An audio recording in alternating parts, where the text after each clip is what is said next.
Hi there, my name's RJ, and I have prosopagnosia. Now, prosopagnosia is often called face blindness. I want to make this quick video just to share my experiences about dealing with prosopagnosia, some weird things that have happened as a result of having it, and how I learned that I actually had prosopagnosia. So the way I found out I had prosopagnosia was I was watching some YouTube videos, and when the presenter, I think it was a Joe Scott video, as he was talking about what it was and some of the common things that people with prosopagnosia deal with, a lot of the things really started to line up with me. And this made me start to think about some of the things that have happened in my life that I hadn't really thought about before, and how that could be a very strong indication that this was something that I was actually dealing with. So good examples of that would be in college. I'd always keep track of what backpacks people had. I couldn't remember people's faces very well.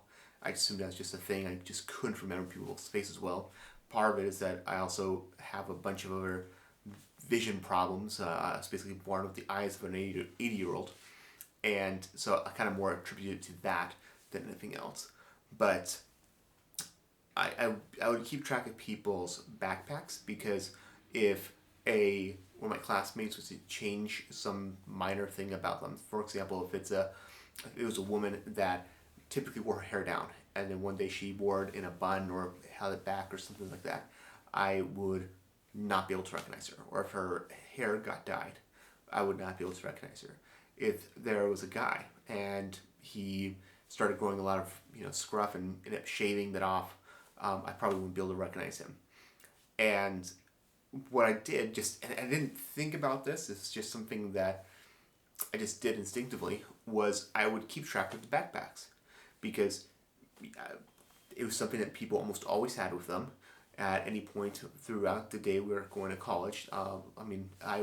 For most of my college career, I lived off campus, and so I was just there at campus when other people were there to study and go to class, so they would have their backpacks. And it was just the easiest way for me to be able to keep track of people.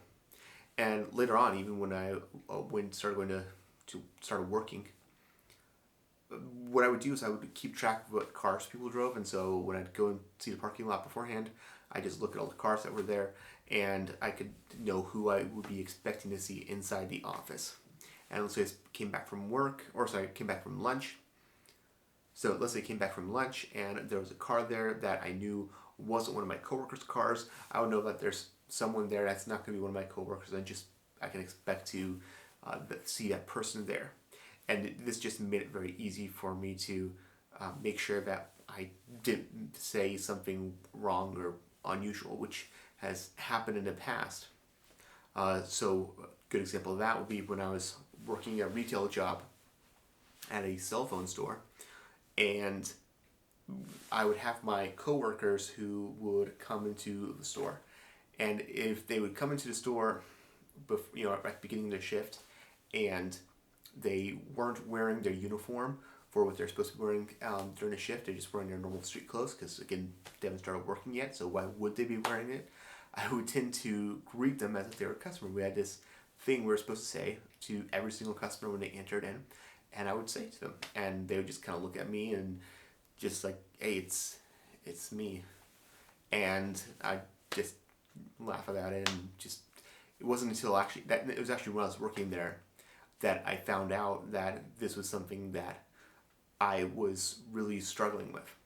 Part of it also was, by that point, I was married. My wife is, compared to me especially, she's very good at recognizing faces. And I could not believe how good she was at recognizing faces. She could just recognize anybody. And I don't know if it's a normal level and I'm just so far behind her, but just being able to see that difference really kind of gave me an idea that it's something more than just one of the consequences of my vision problems that I have, but it is actually a thing that I can't recognize faces. So some other things that are common with people who have prosopagnosia and that I can remember is that sometimes it can be very difficult to follow along with movies. And I remember very distinctly that I was watching The Prestige. So this is a film by Christopher Nolan that takes place in somewhere around the late 1800s, early 1900s. I can't remember the exact time frame, but it's Nikola Tesla is a contemporary at that time, and the two characters in it, they're acted out by Christian Bale and Hugh Jackman, and they're both wearing black coats and white shirts, and they had a lot of black, top hats, and just because that was the time period, I had such a hard time following with that movie. And I thinking back, there were some other movies I also had a hard time following with, but that one in particular really stuck me off. It just struck me like, man, these people, Christian Bale and Hugh Jackman, they just look identical, and I realized that's probably not true. I realized they probably look very differently. I could even say, like, if you showed me the picture of the two people, I could say which one was which person. But having them in that movie, in that context, I could not keep track of the characters, and so I had a really hard time keeping track of the movie, even though it really is a fantastic movie. And if you haven't seen it, I do highly recommend watching that movie. Christopher Nolan is a great director, and this is definitely one of his great movies. So those were some of the things that really highlighted that these were some of the challenges that I was facing as far as dealing with it. And the more I thought about it, and dug into it, to realize that there was a lot of these things that had really affected me. In some actually really big ways that I didn't really piece together until as I just lived with this more and really contemplated more about some of the things that happened. And one of the most significant ways was when I was probably 14 or 15, somewhere around there. I went on a trip with my church group at the time. And we took a trip. It was probably 4 days. It was a relatively short trip. And it was just a couple hours away in Omaha. And when we were there was, again, people from other churches that were all going together to one spot. And I met a girl there named Laura. And we started talking early on, and just we were friendly. I mean, there's nothing. Yeah, we were just talking a lot, and I guess it's kind of weird for me to talk about it, but I thought, oh yeah, we're gonna be friends. This is really cool. But then near the end of the trip, she asked me, "Do you even know what my name is?" And I said, well, yeah, it's Laura. And some of the other girls that were actually in that same area, they were turning, no, that's not Laura. Laura's over here. And there was another girl there that was Laura. And it turned out that over that time period, I was actually talking to two different girls that I was not able to tell the difference apart from, the two of them. And that really had a big impact and made it very difficult for me to talk to girls after that, and it was always something that a big challenge of mine. Another big common thing with prosopagnosia, people who have it have a hard time being able to read emotions and people's expressions on their faces, and this is something that I've also have a hard time with. What ends up happening is I tend to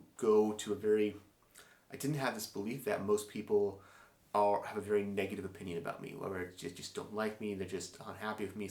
Just always a very negative thing. That's just like the default that most people have, or at least how I see most people have in their faces. And this even gets to the point, and I know it's not true. Like I might have my best friend, and we are out getting drinks, and we're having a good time, and it'll still just be, if I look at his face and trying to interpret, he's thinking, to me it would seem like he's just very unhappy with me for whatever reason. Maybe it has nothing to do with prosopagnosia. Again, this is just about my experience, not prosopagnosia as a whole, but this is something that was a big challenge.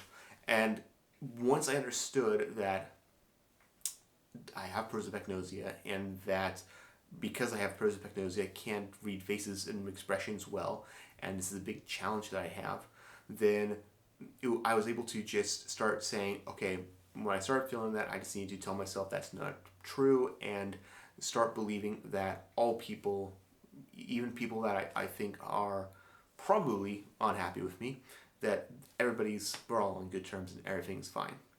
And I can't say it's a perfect solution, but it probably is better than assuming that people are unhappy with me. I know even when I'm talking on the phone, that this is something that I've found that works well. That even when I work at my job, I talk to people a lot on the phone, and I'll talk to people who I know are very unhappy, and I'll pick up the receiver and talk to them as if we're great friends and everything's perfectly good and we're just have a great relationship, and they just approaching it with that much positivity will typically take people off guard and take a lot of that negativity, that their hostility, that desire to just want to fight, and it just brings it down quite a bit and makes the whole conversation go a lot better. Which this is actually brings me to another thing that I suppose could be considered a benefit of having prosopagnosia, and that is that I'm able to understand or recognize voices very well. Going back to when I was working in retail, there was this woman that came in multiple times. She was having some challenges with her account, and by the fourth or fifth time that she came in, I again greeted her like any other customer, like she just walked in. I didn't know who she was, and she just got really upset. She's like, "I've been here 4 times already, or whatever many times it was. How do you not know me?" And then I was able to greet her by name and knew everything that was going on. But it wasn't until I heard her voice that I was able to help her out and really do anything. So I don't know if that would really be considered a good thing about it, but it's something that I do notice I tend to be a bit better at than most people, is being able to recognize voices like that, which is also how I tend to recognize people, actors. I can recognize actors by the sound of their voice a lot better than I would be able to just recognize their faces. One other thing I also think is important to note is when I see a lot of these videos on YouTube that talk about prosopagnosia, and you can just search that term on YouTube and you'll see all the thumbnails that'll have this. You'll typically see this face that just like skin over it and like there's nothing there. And hopefully most people realize it's not actually a very realistic way of it. Maybe there are people that have the most extreme forms of it, and that would be realistic. I don't have that. But I think for most people that have prosopagnosia, we see faces, we know that it's a face and a person, we see the eyes, and nothing's weird like that. It's not like you just don't see anything where everybody looks the same. I can see the characteristics about someone. It just, for whatever reason, doesn't click that face is someone else's. One thing I've also found out is it's usually better to tell my coworkers that this is something that I am. Most people don't even believe me when I tell them, and they're like, "That's not even a real thing," and they have to Google it, and it's kind of funny actually. But the real reason why is because probably the biggest area that it can end up biting me is if I'm going to Target and I pass by one of my coworkers there. I won't recognize them.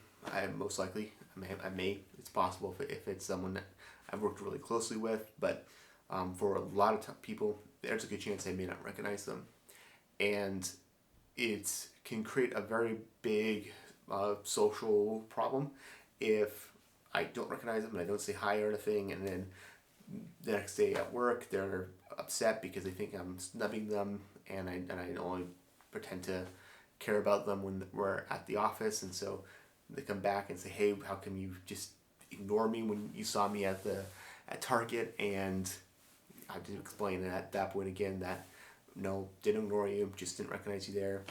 I always kind of find it funny this happens because in these situations they also don't say hi to me, and it's like, well, why is it I'm bad for not saying anything but you didn't do that? That doesn't make any sense. But whatever, that's beyond the scope of this video. And But yeah, another thing that will happen a lot of times is I will get someone that will just like say, "Oh, hey RJ, it's great to see you again," and start talking to me, and I end up not recognizing their voice, and those can create some really awkward moments where I'm trying to figure out who that person is and trying to think back and connect their name to a face. But yeah, so that's my experience with prosopagnosia. I hope you found that at the very least interesting, and maybe if some of these things are things that you've been dealing with and you experienced in yourself, maybe it might be worth for you to check and see if this is something that you have as well. And if you have any comments or questions, please leave them below in the comment section. And of course, I appreciate any comments, and if you like this kind of content, subscribe, because I intend to be making a lot more of these videos going forward. So thank you so much.